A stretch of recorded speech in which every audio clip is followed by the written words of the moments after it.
welcome to fourth grade. I am Miss Bailey, Miss Jones, and Miss Chapman. I teach social studies. Miss Jones teaches math, and Miss Chapman teaches reading. And we have Miss Sanders, our special ed teacher, and she floats everywhere. She's between third and fourth grade. So if you have any students in third grade, they will see her. Right now I'm going to give you rules and consequences. This is something that we wanted to go over with you all so that you all know and not be surprised when if there's a detention or phone call, if they said they had silent lunch or anything. These are the rules for the whole school. These are basic rules that every teacher has on their wall, and they respect all teachers, staff, and classmates. Treat others the way you want to be treated. Be prepared to learn and have materials ready for school daily.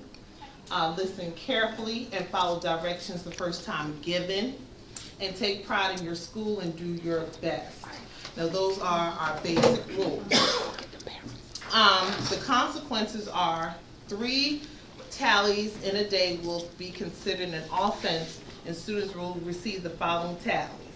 So they have a T for talking, S for out of seat, D, disrespect, U, unprepared, L, language, O, off task, TCH, touching, gum, G for gum, and asterisk for phone call.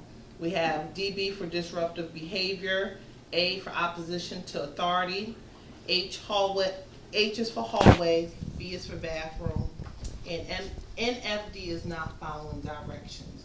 Now you might say, what is the bathroom tally for? The bathroom, especially for the morning, by 8:45 they should use the bathroom by that time. So when they move into first block, they're not interrupting. I know my class goes to math first, so it's very important that they're in that classroom and not walking in and out, and disrupting the class and then losing information that they're gaining. And that's the same for anybody leaving the other 2 classes, because we have vital information and we're trying to prepare them for their benchmarks and for their SOL test. So that's why bathroom is up there. Now their first offense, if they've gotten 3 tallies within the day, they get a phone call. The second day, if they have 3 tallies again, they get a phone call and silent lunch. Now if they do it 3 days in a row, we're hoping that it would correct themselves. They would have a phone call, silent lunch, and encore detention. That means they don't have their PE art or music, because we don't have library at this time. So they wouldn't have that time. That time will be set aside for them to sit in the room, and we'll talk to them about what they're doing and try to correct the behavior. The 4th time, they have phone calls, silent lunch, encore detention, and after school detention. And our after school detentions are held on Thursdays from 3:45 to 4:45, and the parents are responsible for picking them up at 4:45. Now each week after Friday, we start a whole new tally sheet. So here's an example of our tally sheet, and it follows them block to block.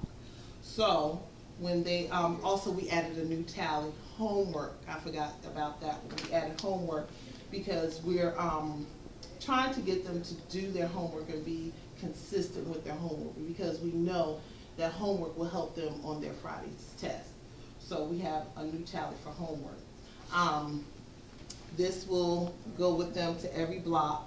Then they come back to their homeroom and their teacher fills out the 3rd block and the 4th block, the 4th block being remediation.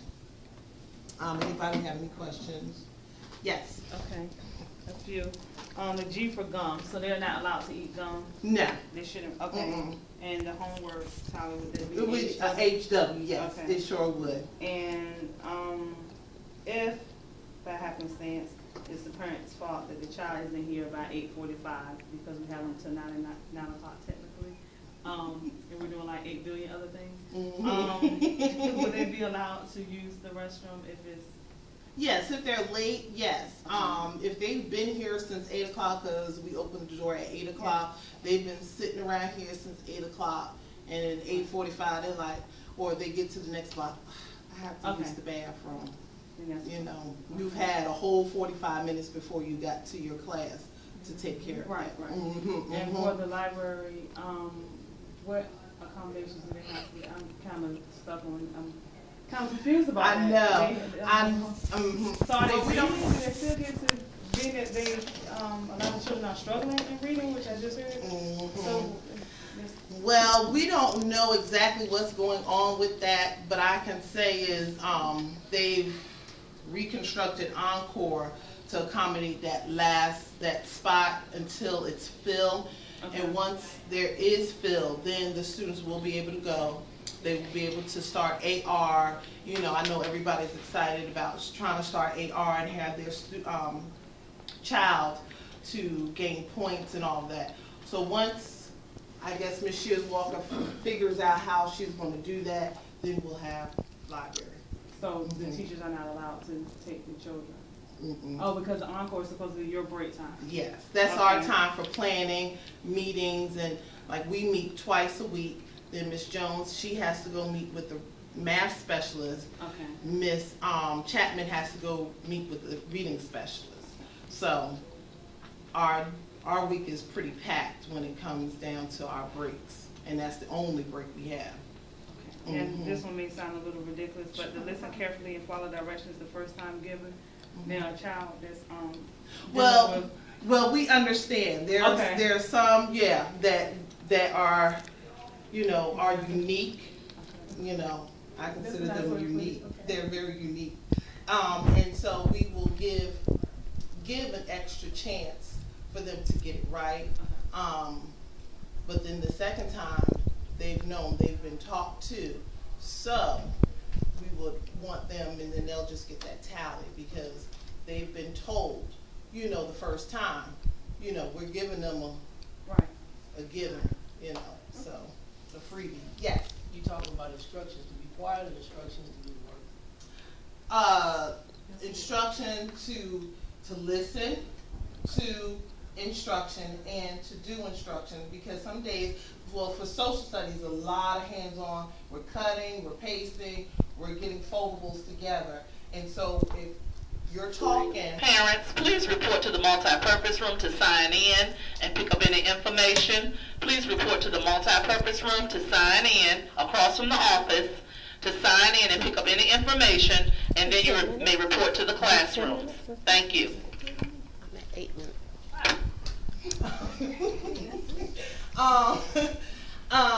So if if they're talking and I'm trying to give them instructions on what they should do next with their foldable, and they're not listening, then guess what? They do the foldable wrong, and they looking like, I'm just But- saying, but yeah. I understand that part, I'm Yeah. talking about questions.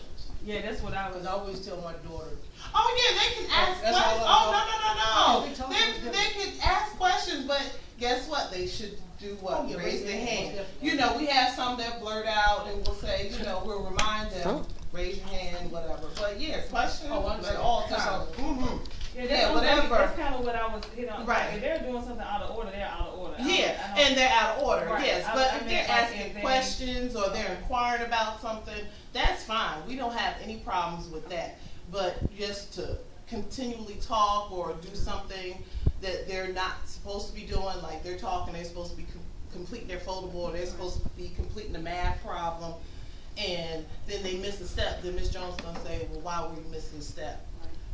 And they're like, I don't know, you were over here talking, told you to be quiet, you know, do the different steps, and then you can be successful, because there's a lot of information that we're sharing in 4th grade for them to be prepared for the SOL. And by what Ms. Shears Walker said, you know, with the reading being low, we need them to be attentive, you know, to everything that's going on, because a lot of times we don't have time to go back. When they're in the block, we have something for them to do from start to finish. And sometimes we may have a whole lot, and sometimes we may not get to it.